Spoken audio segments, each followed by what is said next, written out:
بسم اللہ الرحمن الرحیم 6 اکتوبر سن 2003 کو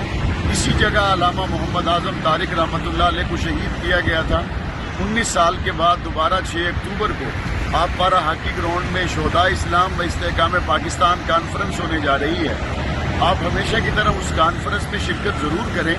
اور اپنے ان شہید بھائیوں کے ساتھ بھی اظہار یکجہتی کریں، اظہار محبت کریں جن کو گزشتہ کل اور پرسوں زاہدان میں مسجد میں نماز پڑھتے ہوئے بے دردی کے ساتھ شہید کر دیا گیا، جن کی تعداد اس وقت 200 سے بھی زیادہ ہو چکی ہے۔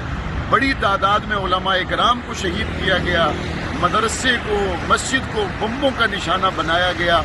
اور اس وقت علامہ محمد اعظم طارق رحمۃ اللہ علیہ کو شہید کرنے والے ملک اپنی ہی آگ میں جل کر بھسم ہونے کے قریب تر ہیں، اور وہاں پر جن شہریوں کا ناحق قتل کیا جا رہا ہے ہم اس کی بھرپور مذمت کرتے ہیں، اور زاہدان میں ہونے والے اہل سنت کے قتل عام کو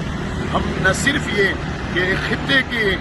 لوگوں کا مسئلہ سمجھتے ہیں بلکہ یہ عالم اسلام کا مسئلہ ہے، اور پوری دنیا کا ہر مسلمان ان کے ساتھ ہے، اپنے شہید بھائیوں کے ساتھ ہے، اور ایران میں ناحق جن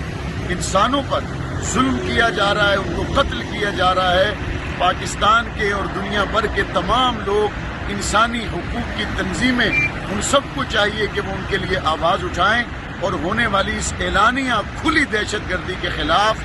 ہر سطح پر، سفارتی سطح پر، جہاں جس کے لیے ممکن ہو اسے اپنی آواز اٹھانی چاہیے۔ اللہ تعالیٰ مسلمانوں کی پوری دنیا میں حفاظت فرمائے، شہداء کے درجات بلند کرے۔ پاکستان زندہ